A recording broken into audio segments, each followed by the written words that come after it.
Halo pemirsa, salam berjumpa dan selamat pagi. Hadir kembali kami Katabung Kabar Taman Bungai tentunya bersama saya Novita Chandrawidjaya. Dan informasi akan kami hadirkan yang telah dihimpun oleh rekan-rekan kontributor kami dari 13 kabupaten dan 1 kota yang ada di Provinsi Kalimantan Tengah. Kemudian nanti kami juga akan menghadirkan beberapa informasi yang teraktual juga dari media cetak yang telah dihimpun dari Tabengan dan juga Palangka Pos. Juga nanti kita akan berbincang bersama narasumber yang tentunya di setiap segmen Katabung Kabar Taman Bunga ini kami menghadirkan dengan narasumber dengan topik-topik yang juga berbeda. Dan kita akan awali informasi dari Kota Waringin Timur. KPU Kota Waringin Timur mengerahkan 122 petugas untuk menyortir serta melipat surat suara Pilkada serentak 27 November mendatang. Tahapan ini ditargetkan akan selesai dalam waktu 3 hari ke depan.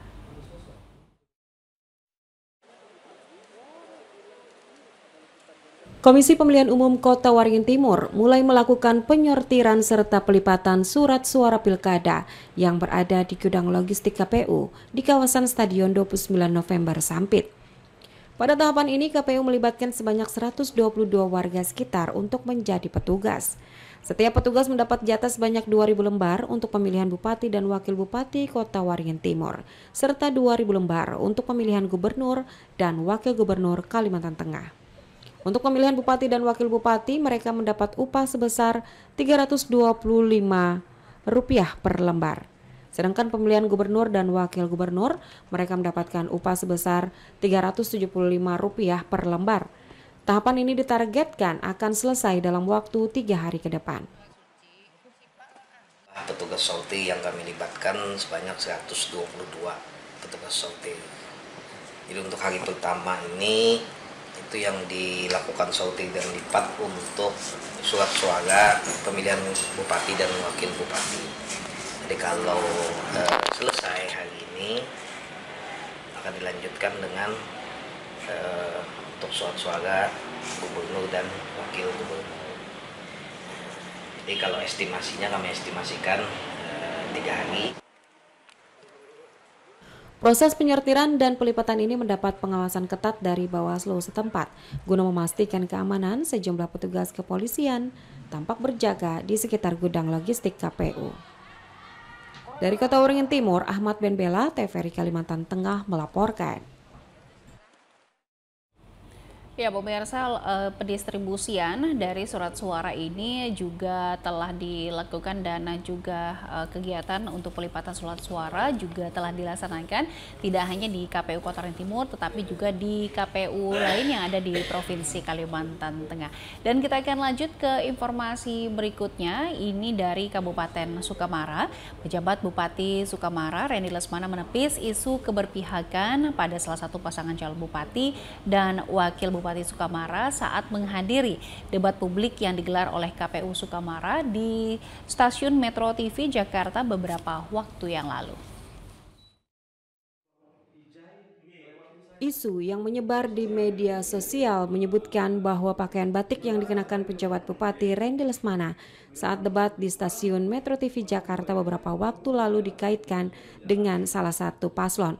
Selain itu, pejabat Bupati juga diisukan menerima fasilitas hotel yang sama dengan salah satu paslon saat menghadiri debat publik tersebut. Menanggapi isu ini, Rendy Lesmana menegaskan bahwa penggunaan batik khas Kalimantan Tengah adalah upaya untuk mempromosikan budaya daerah di tingkat nasional dan pemilihan batik tersebut tidak berkaitan dengan dukungan kepada paslon tertentu. Sementara terkait fasilitas hotel, Rendy Lesmana menjelaskan bahwa kedua paslon mendapat fasilitas penginapan di Hotel Bintang 5 Pullman Hotel dari pihak Metro TV, sesuai kontrak penyiaran debat publik antara KPU Sukamara dan Metro TV. Sementara dirinya bersama ajudan memilih untuk menginap di Luminor Hotel Pencenongan, Jakarta Pusat. Terima kasih teman-teman media. Jadi saya ingin mengklarifikasi berkaitan dengan salah satu media online yang saat ini memberitakan terkait dengan saya dianggap memihak ke salah satu paslon hanya berdasarkan warna baju yang sama ketika saya menghadiri debat publik ya pada saat di Metro TV. Jadi saya perlu sampaikan, setiap saya melaksanakan kegiatan keluar daerah saya selalu membawa dan ingin mengangkat citra daerah Provinsi Kalimantan Tengah dan Kabupaten Sukamara, sehingga saya selalu menggunakan atribut. Kalau misalkan menggunakan batik, itu selalu menggunakan batik khas Kalteng. Penjabat Bupati Randy Lesmana menegaskan bahwa Pemkab Sukamara tetap berada di posisi netral dalam pelaksanaan Pilkada 2024 dan memastikan bahwa pemerintah Kabupaten Sukamara tidak memihak salah satu kandidat dalam Pilkada tersebut. Dari Kabupaten Sukamara, Ferianto, TVRI Kalimantan Tengah melaporkan. Berkaitan dengan informasi yang kami hadirkan tadi, ini juga harus menjadi perhatian bagi pejabat publik dan juga mungkin untuk seluruh dari pihak yang memang dituntut independen dan juga dituntut untuk netral, untuk bisa berhati-hati mungkin dalam penggunaan berpakaian, menggunakan juga dengan warna dan corak yang jangan sampai untuk bisa berbuat asumsi yang berbeda begitu terhadap pandangan dari publik. Dan kita akan lanjut ke informasi berikutnya dari Kota Palangkaraya. Guna membekali siswa setelah lulus sekolah, Madrasah Aliyah Negeri 1 Kota Palangkaraya sejak tahun 2016 telah memiliki program keterampilan siswa yang bagian dari kurikulum wajib yang bisa dipilih siswa. Madrasah Aliyah Negeri 1 Kota Palangkaraya memiliki 4 program keterampilan yang dapat dipilih siswanya.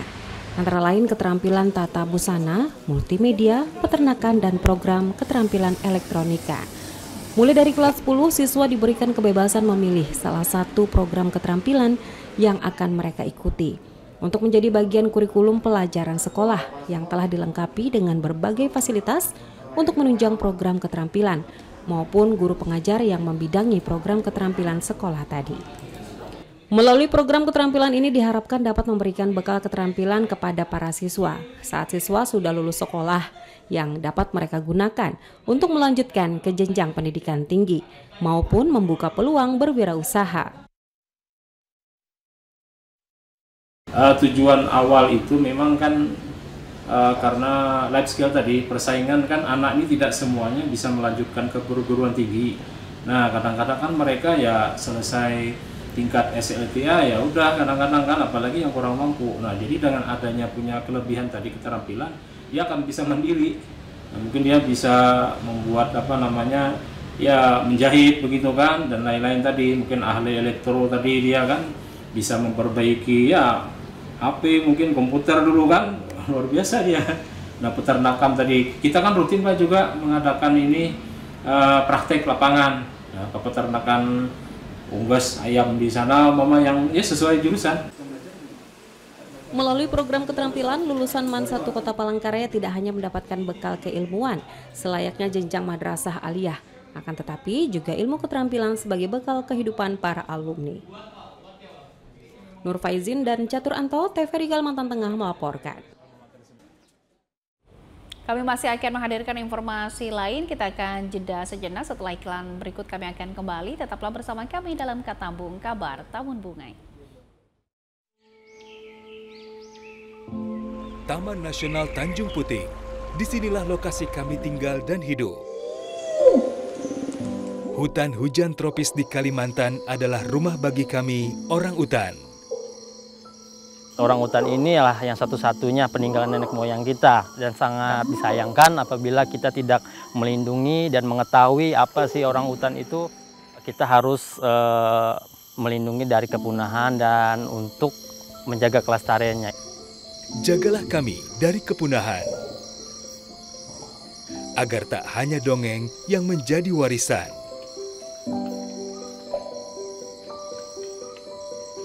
Kami juga memiliki hak hidup yang sama, seperti kalian, manusia. Pelihara hutan, selamatkan orang utan dari ancaman kepunahan.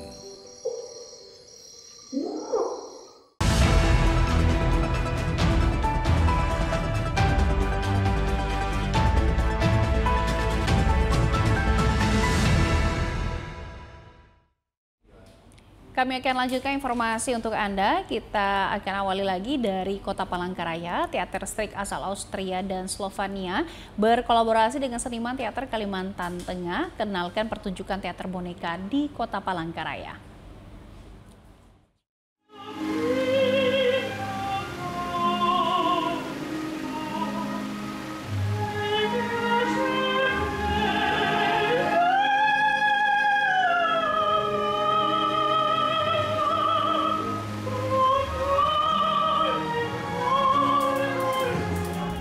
Bermula dari pertemuan di Yogyakarta pada Pesta Boneka Internasional 2024, Abdul Hafiz, seniman teater asal Palangkaraya, dipertemukan dengan kelompok teater Strik asal Austria dan Slovenia yang tertarik untuk melanjutkan pentas di Kota Palangkaraya.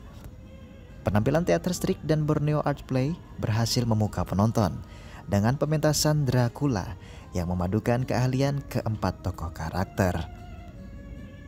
Perpaduan antara teknik teater, pantomim, dan teknik olah vokal seriosa, kreativitas keempat seniman teater ini menghasilkan sebuah karya seni yang unik dan menarik. Pertunjukan teater ini diharapkan dapat memperkaya khasanah seni pertunjukan teater di Indonesia, khususnya Kalimantan Tengah.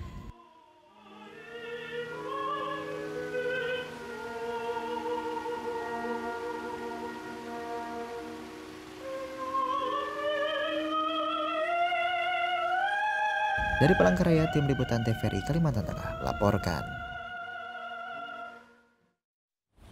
Ya, dari hadirnya tayangan tadi ini juga menjadi referensi begitu pemirsa untuk seniman-seniman bahwa ini seniman teater yang menggunakan media boneka bisa menjadi daya tarik yang mungkin bisa diangkat tidak hanya berkolaborasi dengan seniman yang ada pendatang begitu, tetapi juga bisa berkolaborasi dengan seniman-seniman yang ada di Kalimantan Tengah.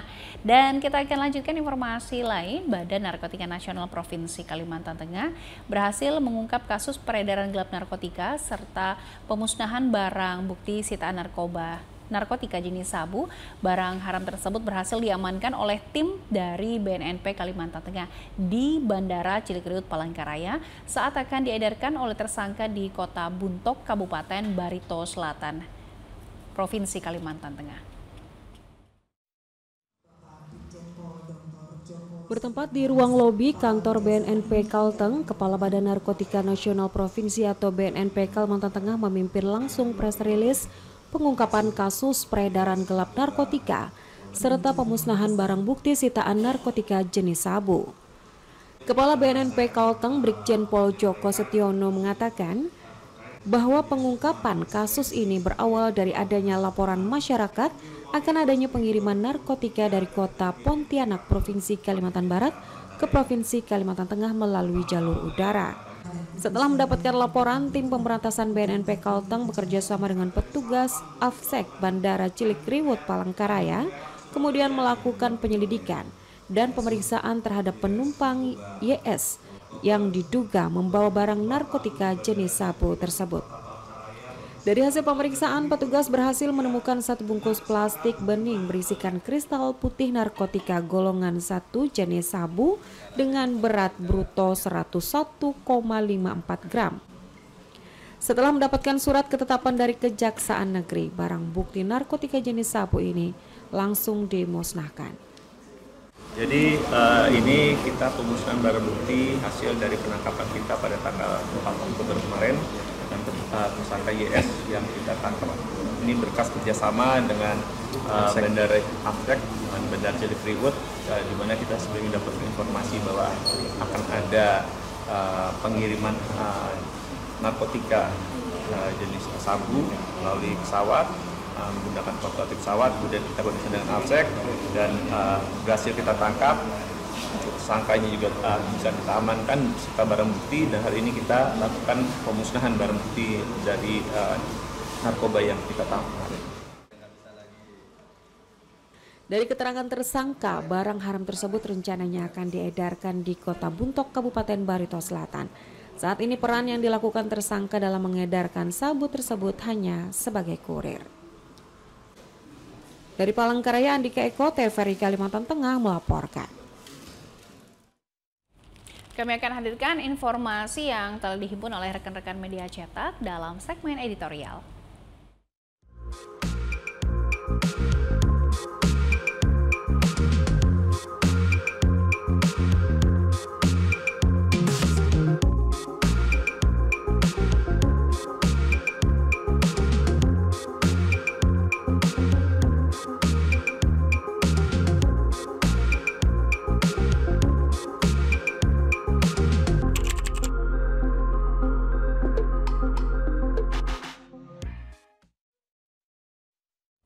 Ya pemirsa, kita akan awali dari media cetak Tabengan. Raja Hotel dan Restoran pemerintah Kota Palangkaraya di bawah kepemimpinan PJ Wali Kota Palangkaraya menggelar operasi penertiban penggunaan gas LPG 3 kg guna memastikan ketersediaannya bagi masyarakat yang membutuhkan.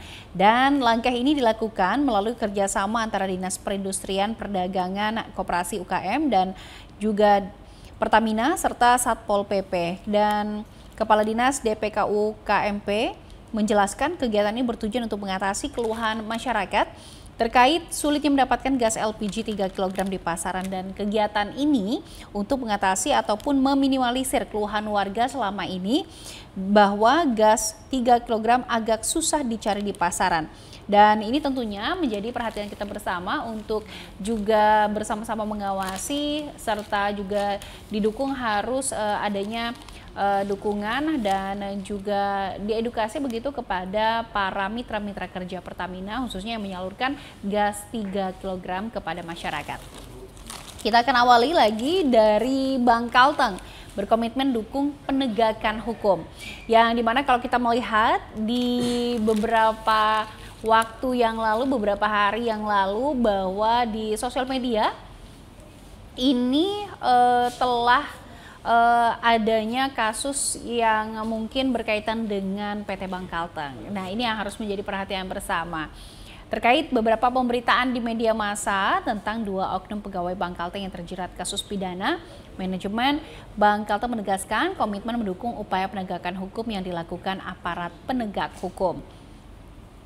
Kemudian ini juga dilakukan oleh pimpinan divisi Corporate Secretary Bank Kalimantan Tengah dan pimpinan divisi komunikasi Bangkalteng beserta jajaran memberikan keterangan kepada sejumlah media. Ini berkaitan dengan bagaimana tetap memberikan juga tingkat kepercayaan kepada masyarakat terhadap Bangkalteng.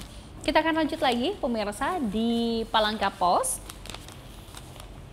Gubernur minta pemerintah daerah percepat penanganan jalan rusak. Pemerintah kabupaten dan kota di seluruh wilayah setempat segera memperbaiki jalan-jalan rusak. Permintaan disampaikan menyusul banyaknya laporan masyarakat terkait infrastruktur jalan yang tidak memadai. Kerusakan jalan mempengaruhi aktivitas harian beserta perekonomian masyarakat. Gubernur ini menekankan pentingnya penanganan cepat dan efektif dalam memperbaiki jalan rusak yang menghubungkan berbagai daerah. Aksesibilitas yang baik adalah bagian vital dari peningkatan perekonomian masyarakat serta mendukung berbagai sektor, misalnya perdagangan dan juga kesehatan. Tentu dengan adanya perbaikan dari sarana infrastruktur yang ada di Kalimantan Tengah ini juga akan menunjang bagaimana perkembangan dan juga roda perekonomian dan juga pembangunan di wilayah di kabupaten yang ada di Kalimantan Tengah ini bisa berimbang, dan tentunya apalagi Kalimantan Tengah menjadi penyangga IKN, dan kita harapkan adanya tindakan dan juga kebijakan-kebijakan yang tepat sasaran begitu terhadap sektor-sektor yang harus diutamakan khususnya dengan perbaikan dan juga pembangunan infrastruktur. Kemudian masih di Palangka Pos pemirsa, ini juga beberapa waktu lalu telah juga dilakukan edukasi dan juga sosialisasi dari Humas Polda Kalimantan Tengah terhadap juga maraknya kasus lab scamming atau penipuan modus percintaan. Ini bisa disebabkan dengan korban yang tidak melapor, kemudian juga kejahatan dengan modus asmara ini pun akhirnya bisa semakin sulit terdeteksi. Pelaku merasa aman untuk terus melancarkan aksinya karena tidak ada upaya penangkapan dari kepolisian. Maka dari itu ini selalu dihimbau kepada masyarakat khususnya para korban yang belum melapor ini jangan takut untuk melapor demi menutupi aib. Nah, ini maraknya dari kasus-kasus yang juga dilakukan pengancaman, kemudian juga berakhir dengan pemerasan dan juga penipuan. Ini juga diakibatkan dengan pertama tidak pernah adanya berani untuk melaporkan, kemudian juga tidak bijak bermedia sosial, dan juga ini harus diedukasi dan juga disosialisasikan bahwa walaupun di dunia digital, di era digital kita semua berada di lebih banyak untuk juga berkomunikasi secara online, secara dunia maya, tetapi harus bijak bermedia sosial.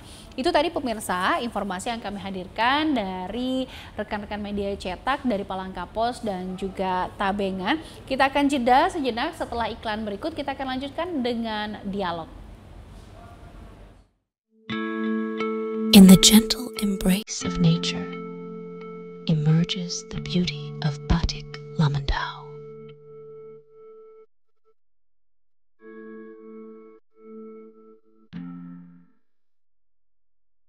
An art form seamlessly intertwined with the graceful elements of the environment, flowing alongside the meandering rivers that embrace dense forests.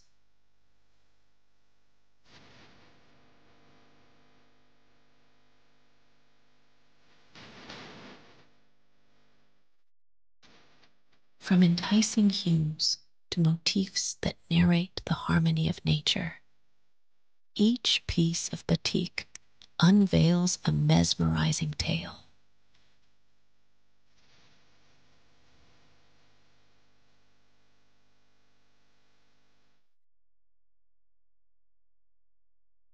Batik Lamandau, a captivating fusion of tradition's allure and nature's wonders.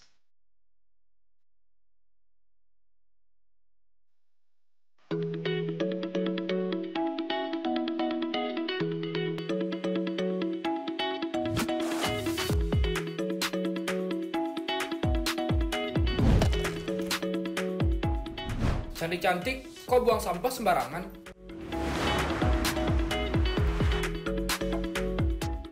Resa, kok buang sampah sembarangan? Malu tuh sama... Malu sama siapa? Malu sama diri sendiri lah, Res.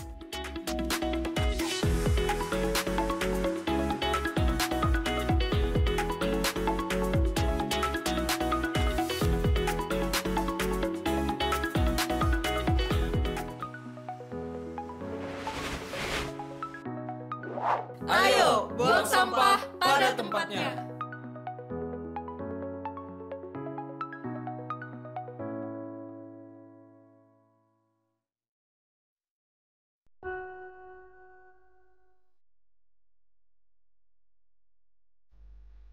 Ayahku sangat aku kagumi.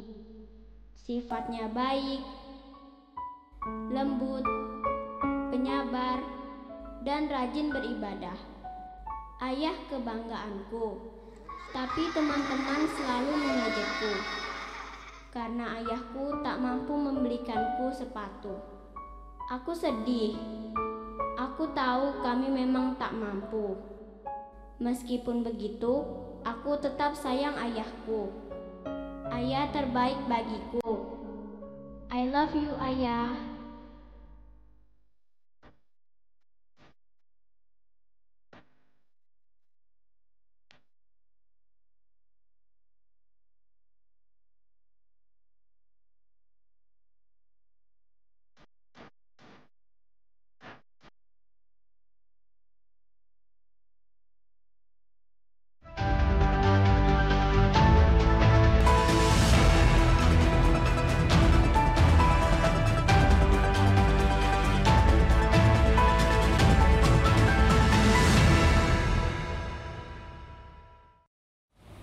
Anda masih bersama kami dalam Katambung Kabar Taman Bungai. Tadi kami sudah menghadirkan informasi yang telah dihimpun oleh rekan-rekan kontributor, kemudian juga informasi dari rekan-rekan media cetak, dan saatnya sekarang kita masuk ke dalam segmen dialog, yang dimana dialog ini mungkin menjadi sosialisasi bersama, yang dimana beberapa informasi tadi juga berkaitan dengan perbincangan ini, bahwa ini nanti akan memberikan informasi kepada masyarakat terkait jika ada sanak keluarga ataupun juga kerabat yang memang memerlukan bantuan dari BNN Kota Palangkaraya untuk dilakukan atau diperbantukan menjalani rehabilitasi untuk pengguna narkoba. Kemudian juga ini ada bagaimana peran dari masyarakat untuk bisa membantu dari program-program dari BNN Kota Palangkaraya.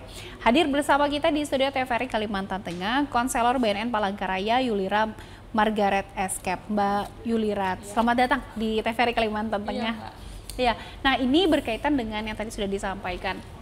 Kalau misalnya di Kota Palangkaraya sendiri, kalau ada yang ingin memerlukan jasa dari BNN, perbantuan dari BNN terkait dengan kalau di sana keluarganya yang memang ini harus dilakukan rehabilitasi, atau mungkin dari BNN sendiri bisa dari BNN Kota Palangkaraya sendiri bisa memberikan jenis-jenis ini yang harus diberikan bantuan untuk bidang rehabilitasi seperti apa?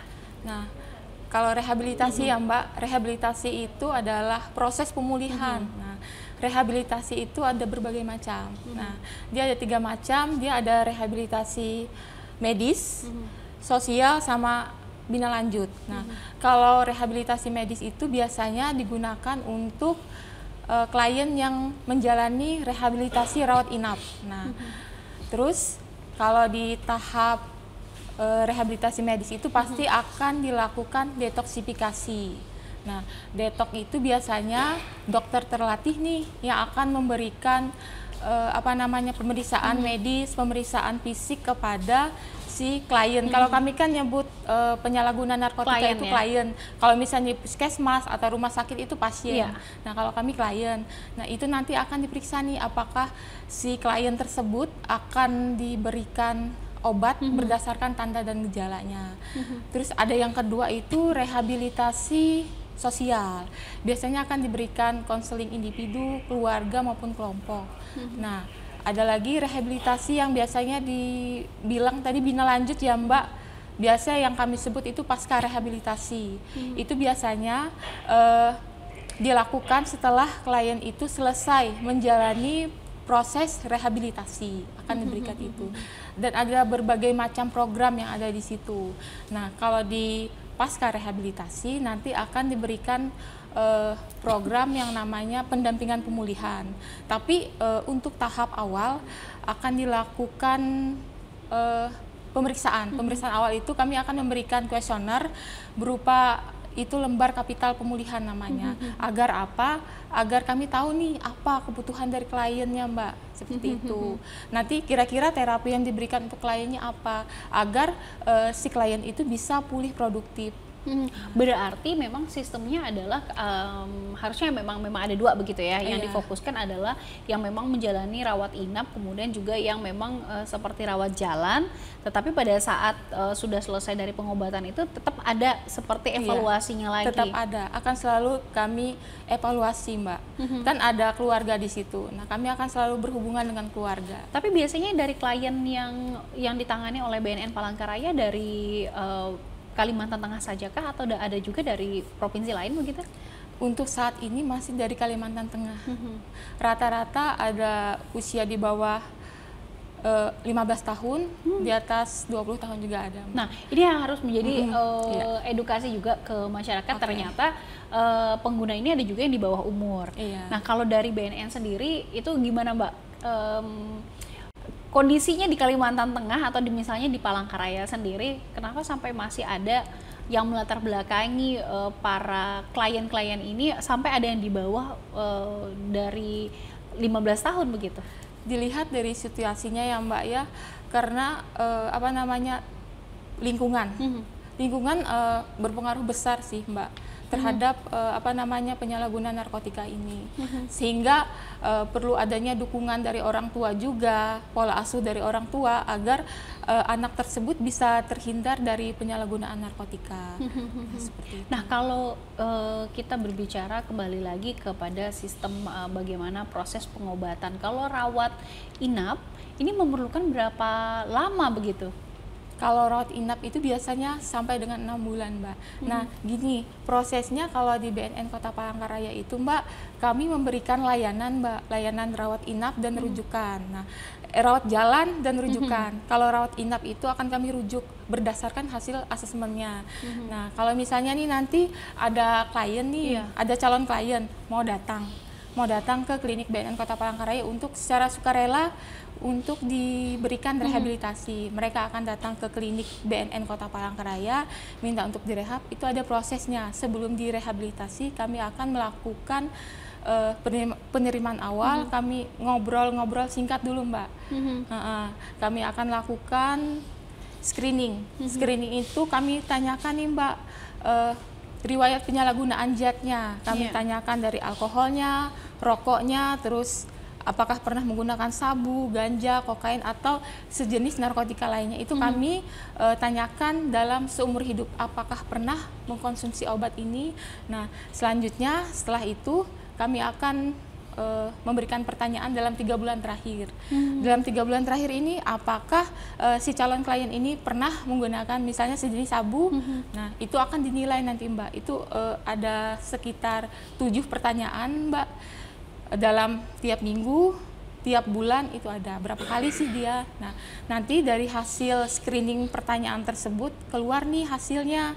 Hasilnya apakah si calon klien itu hanya perlu diberikan intervensi singkat saja kah, atau kita berikan intervensi lanjutan. Nah, kalau intervensi singkat kita hanya memberikan edukasi, Mbak, tentang bahaya narkoba itu apa sih sebenarnya. Jadi kalau kita sudah memberikan informasi kepada si calon klien tersebut, jadi si klien itu punya daya tangkal tersendiri, tahu nih bahaya dari penyalahgunaan obat, sehingga dia bisa mengendalikan dirinya untuk tidak menggunakan narkoba kembali.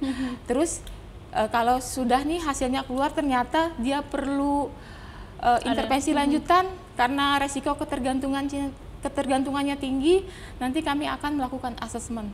Nah, asesmen itu perlu waktu yang lama sih, Mbak. 1 sampai 2 jam biasanya kita melakukan pendekatan sih kepada klien, antara konselor dan klien.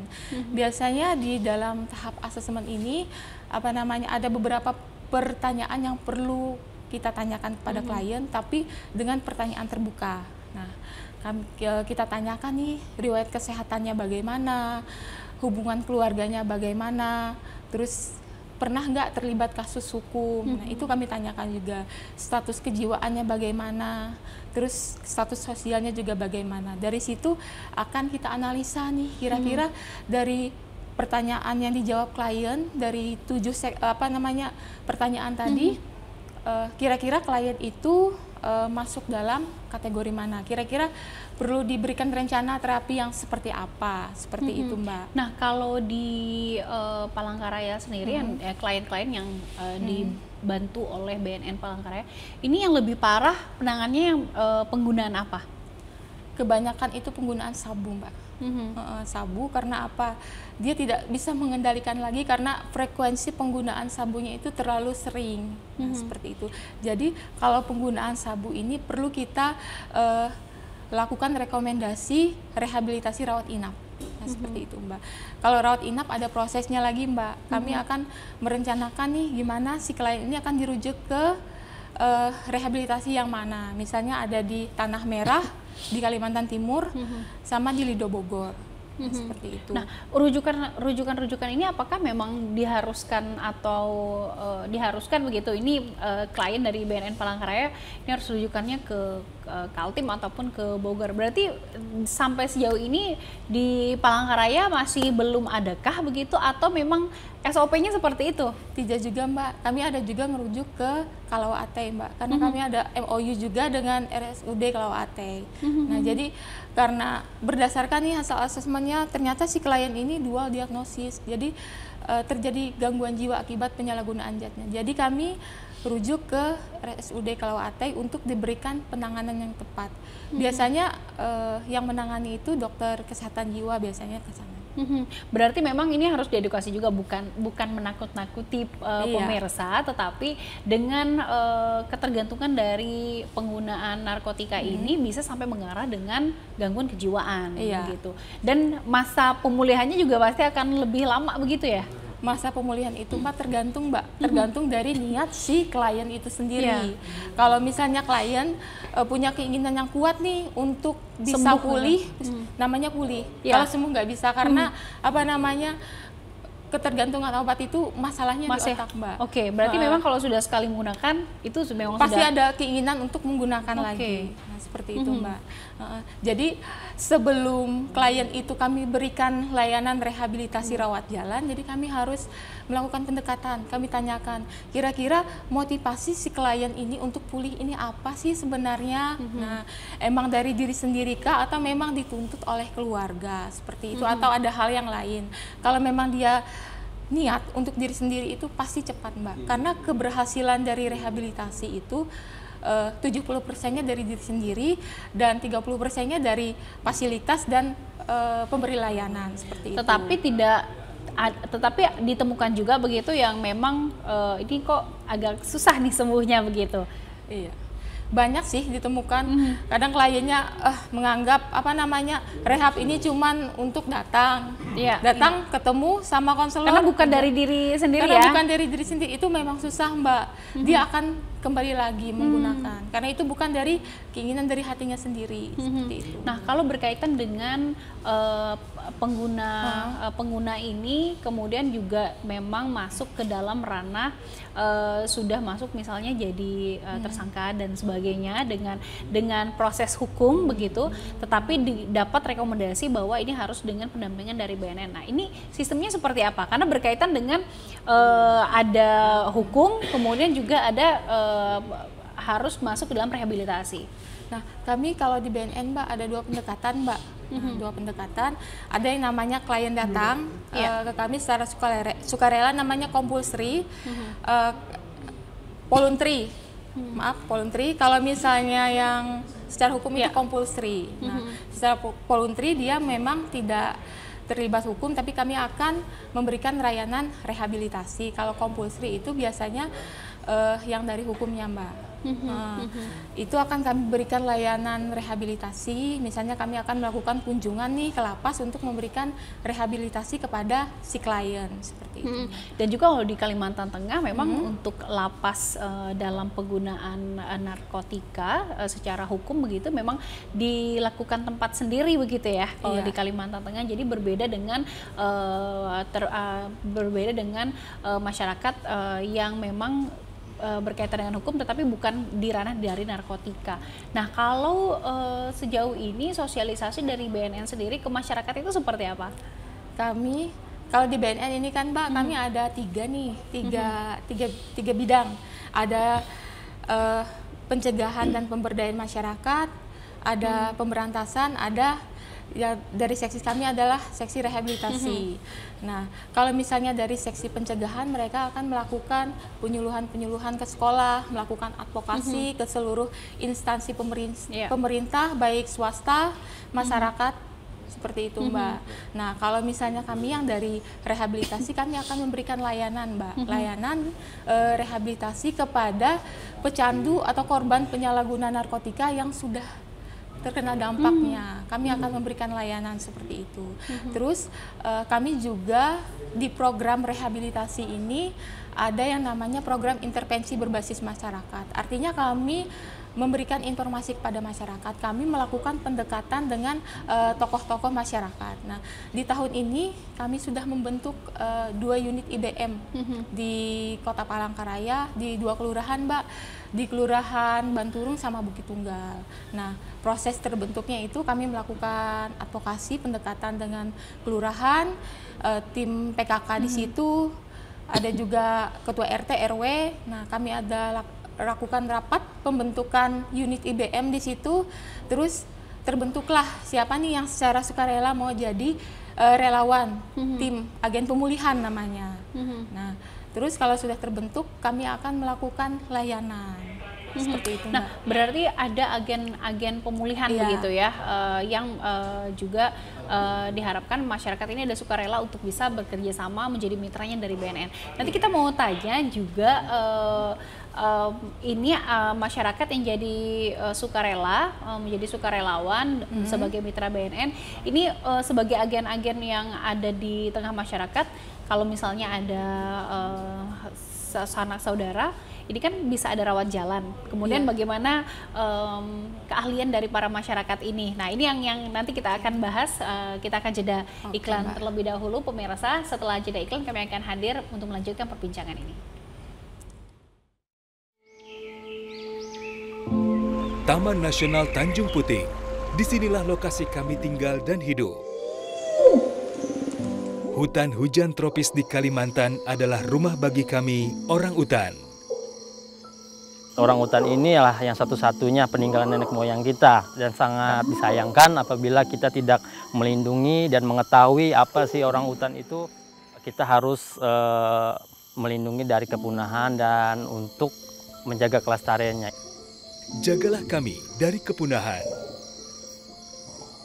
agar tak hanya dongeng yang menjadi warisan.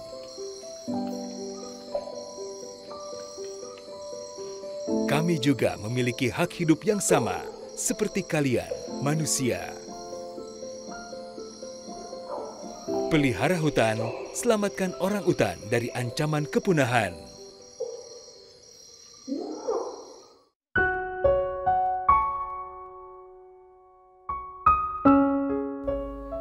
Ayahku sangat aku kagumi. Sifatnya baik, lembut, penyabar, dan rajin beribadah. Ayah kebanggaanku, tapi teman-teman selalu mengejekku karena ayahku tak mampu membelikanku sepatu. Aku sedih. Aku tahu kami memang tak mampu. Meskipun begitu, aku tetap sayang ayahku. Ayah terbaik bagiku. I love you, Ayah.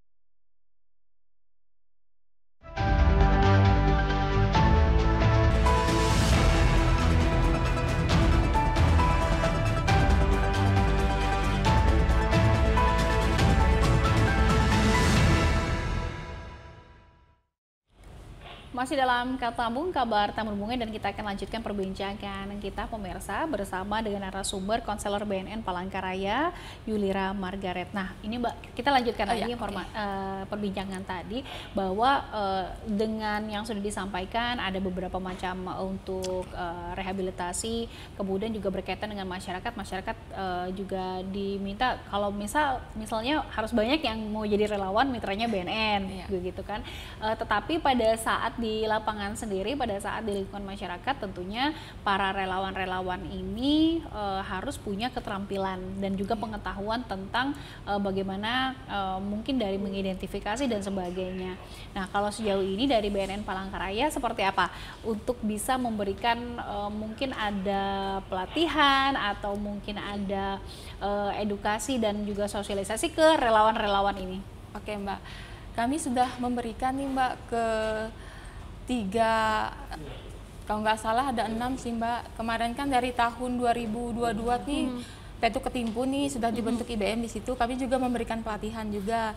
Terus keduanya di 2023 di Kelurahan Menteng sama Tumbang Rungan. Nah, di tahun 2024 ini kami ada di Kelurahan Banturung sama Bukit Tunggal. Nah, yang pertama kami lakukan biasanya dari pusat akan memberikan pelatihan kepada kami juga, Bu, untuk pendamping IBM namanya, pendamping intervensi berbasis masyarakat. Nah, selanjutnya kami akan memberikan BIMTEK kepada masing-masing agen pemulihan. Nah, dari materi BIMTEK itu ada berbagai macam sih, Mbak, yang digunakan mereka untuk memberikan layanan nantinya. Nah, ada, kalau tidak salah ada 15 materi yang tentang screening, tentang apa namanya prinsip dasar adiksi yang harus dasar dari si agen pemulihannya harus tahu nih, supaya nanti kalau misalnya memberikan layanan, mereka bisa memberikan layanan dengan tepat.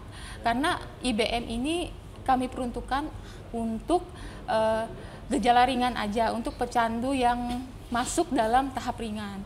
Nanti kalau misalnya di tahap sedang berat akan dirujuk juga oleh mitra kami yaitu agen pemulihan ke BNN Kota Palangkaraya untuk kami berikan layanan.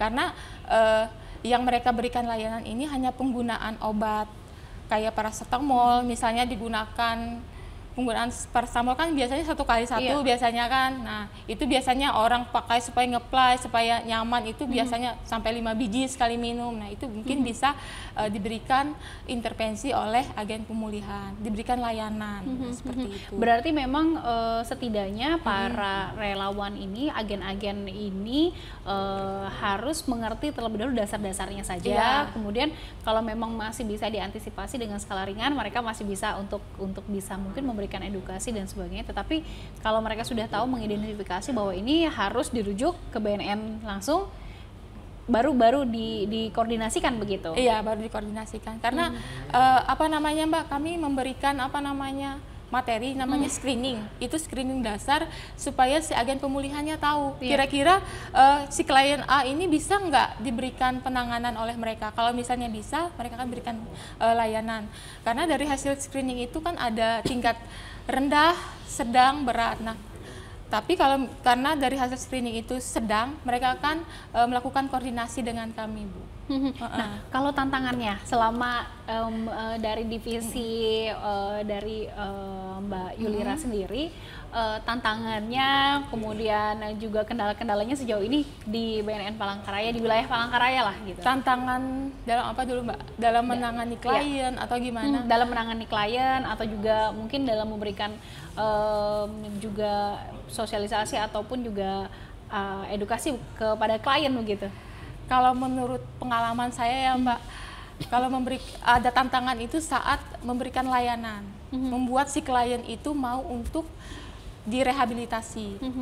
Nah, kita membuat klien itu nyaman dengan kita, membuat klien itu muncul keinginan sendiri untuk direhabilitasi, itu yang paling susahnya. Kadang harus ada 2-3 kali pertemuan dulu, kita bikin si kliennya nyaman dulu, jangan dihakimi, jangan diapakan, kita dengarkan apa yang disampaikan klien, itu baru kita bisa masuk ke klien. Kalau kita cuma ngobrol-ngobrol gitu nggak akan masuk, Mbak. Berarti memang harus ada pendekatan psikologinya juga ya? Ada pendekatan psikologinya, kita bikin klien tuh nyaman. Kenapa sih sampai si klien ini pakai narkoba? Apa sih permasalahannya? Kira-kira kekurangannya dari si klien ini apa sehingga dia lari ke narkoba? Kira-kira bisa nggak diperbaiki ke depannya nanti? Nah, seperti itu. Keterbukaan memberikan informasi, bagaimana sejauh ini? Kalau di pertemuan pertama dan kedua mungkin masih belum. Di pertemuan ketiga itu, ketika kliennya sudah aware dengan dirinya sendiri, sudah sadar nih apa bahaya narkoba yang mengintai dirinya, baru dia terbuka. Tapi tidak semua klien seperti itu. Semua klien itu banyak yang tertutup. Jadi perlu banyak pendekatan yang akan kita lakukan ke masing-masing tipe klien. Tapi kalau kebanyakan yang klien yang datang ke untuk mau menjalankan rehabilitasi ini lebih banyak begitu yang memang didorong oleh keinginan dari keluarga, atau juga ada beberapa yang memang datang dengan kemauan sendiri? Kebanyakan itu dari keluarga. Nah, seperti itu. Jadi karena dari keluarga, kami perlu memberikan konseling nih pada keluarga, memberikan pemahaman juga bahwa si klien ini perlu didukung apapun yang dilakukannya, asal itu positif, Mbak. Nah, seperti itu. Kan kadang karena klien ini sudah salah, sudah apa yang dilakukan klien mungkin salah di mata keluarga, mungkin itu edukasi yang perlu diberikan kepada keluarga. Perlu kita pahami sisi dari si klien itu sendiri. Jadi klien itu bisa pulih. Karena kan kita manusia aja, Mbak, dijudge, dihakimi tidak nyaman kan. Nah, kita bikin si klien itu nyaman, kita bikin si keluarga itu membuat si keluarga itu nyaman juga, Mbak. Karena kebanyakan yang membuat gagal dari proses rehabilitasi itu dari keluarga juga, yang mungkin karena menghakimi atau apa. Tapi banyak juga yang berhasil itu karena dukungan keluarga juga. Berarti memang perlu adanya dari keluarga ini memang harus diedukasi juga ya? Harus dengan, Mbak. Dengan bagaimana cara memperlakukan klien ini kalau misalnya memang dilakukan untuk rawat jalan, karena harus lebih banyak kan berinteraksinya dengan berkumpulnya dengan keluarga begitu ya, bukan dari pihak dari BNN-nya sendiri. Iya, kalau kami misalnya di layanan rehabilitasi itu kami pertemuan awal itu si kliennya itu mengisi kuesioner Mbak, kuesioner yang untuk menentukan kita tahu nih seberapa siap sih klien itu untuk berubah. Apakah dia cuman coba-coba aja kah, atau memang sudah mau masuk ke dalam tahap aksi, memang sudah melakukan perubahan. Nah, itu bisa kita analisa dari situ, sehingga di pertemuan keduanya kita bisa membuat evaluasi lagi ke depannya, apa sih yang bisa kita lakukan buat si klien ini. Nah, ada juga nih penentu keberhasilan si klien itu bisa pulih itu dari kualitas hidupnya. Nah, kualitas hidup itu adalah dari segi kesehatannya, fisiknya, psikologisnya, sosialnya, sama lingkungannya. Berapa sih nilai dari sisi fisiknya, kesehatan fisiknya, sosialnya, psikologisnya, sama lingkungannya, Mbak. Nah, seperti itu. Kalau misalnya bagus, berarti oh dia ini sudah bisa pulih secara produktif. Dari proses pengumpulan data-data seperti ini perlunya waktu berapa lama untuk bisa mengambil keputusan bahwa ini akan dilakukan tindakannya selanjutnya adalah ini begitu. Nah, setelah dia mengisi itu, Mbak, setelah mengisi, oh kan di pertemuan pertama dia sudah mengisi nih lembar itu tadi. Oh ternyata klien ini masih coba-coba. Nah, berarti nanti di pertemuan berikutnya lagi kita kasih terapi seperti ini. Nah, kita hadirkan juga keluarganya. Nah, seperti itu, Mbak. Hitungannya berapa hari, berapa minggu begitu? Kalau misalnya yang normal itu sampai 8 kali pertemuan. Nah, 1 kali asesmen dan 8 kali pertemuan, Mbak, untuk memastikan bahwa klien itu benar-benar pulih. Nah, tapi itu tidak menjamin juga. Itu tergantung dari diri klien itu sendiri, Mbak. Nah, seperti itu. Dan tidak sedikit juga berarti ada juga beberapa yang sudah datang rehabilitasi, dinyatakan sembuh, nanti balik lagi begitu. Banyak, Mbak. Banyak ya. Nah, kalau seperti ini sebenarnya yang terganggu adalah apakah psikologinya, mentalnya kah begitu?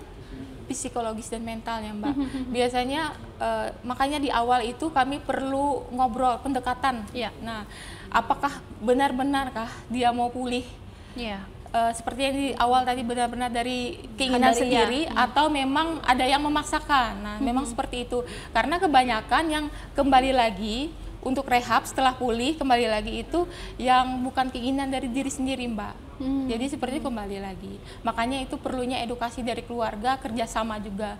Makanya perlunya ada program yang tadi dibilang program pasca rehabilitasi. Nah, pasca itu yang tadinya kita melakukan pendekatan juga dengan klien. Setelah klien itu selesai mengikuti rehabilitasi, kita akan melakukan program pendampingan pemulihan. Ada pertemuan kelompok di situ, kita berikan edukasi nih bagaimana caranya mencegah kekambuhan agar tidak memakai narkoba kembali. Baik, nah apa yang bisa disampaikan kepada masyarakat terkait dengan perbincangan kita ini? Karena ini sangat menarik, waktu kita terbatas. Silakan. Kepada masyarakat Kalimantan Tengah, jujur saya senang sekali bisa hadir di sini untuk menyampaikan tentang program rehabilitasi. Nah, kepada masyarakat khususnya di Kalimantan Tengah, silahkan kalau misalnya ada keluarga, ada saudara, ada teman yang mengalami kecanduan atau penyalahgunaan narkotika, silahkan laporkan ke BNN Kota Palangkaraya. Tenang saja, di rehab itu tidak dipenjara, tidak disakiti, mungkin stigma masyarakat seperti itu. Di rehab itu kami akan mendampingi, merangkul agar si pecandu itu bisa pulih kembali, bisa produktif, bisa kembali melakukan aktivitas kegiatan seperti sebelum menggunakan narkotika. Baik, dan untuk menghubungi BNN pun sudah gampang banget ya. Gampang. Karena sudah ada sosial media dan sebagainya yang mungkin sudah online 24 jam untuk bisa melayani masyarakat. Satu lagi Mbak, rehabilitasi di BNN Kota Palangkaraya itu gratis tanpa dipungut biaya. Baik, jadi tidak ada alasan untuk kekhawatiran mengenai biaya dan sebagainya. Baik, sekali lagi terima kasih Konselor BNN Palangkaraya Mbak Yulira Margaret sudah berbincang bersama kita untuk bisa mungkin sekali lagi untuk lebih mengingatkan kepada masyarakat bahwa BNN ini hadir untuk masyarakat khususnya yang ada di Kota Palangkaraya. Baik, dan pemirsa demikian perbincangan kita. Tadi kami sudah memberikan informasi update terkini, kemudian juga berdialog mengenai bagaimana masyarakat untuk bisa ikut aktif dan juga masyarakat juga bisa untuk bisa melaporkan dan menggunakan sosial media Anda untuk bisa sama-sama mengkampanyekan juga jangan takut untuk bisa melapor ke BNN, karena di BNN akan membantu masyarakat untuk bagaimana jika ada sanak saudara yang memang perlu bantuan dari rehabilitasi dari BNN Kota Palangkaraya. Kita akan berjumpa di Katambung Kabar Tamun Bungai berikutnya. Saya Novita Chandra Wijaya, sampai jumpa.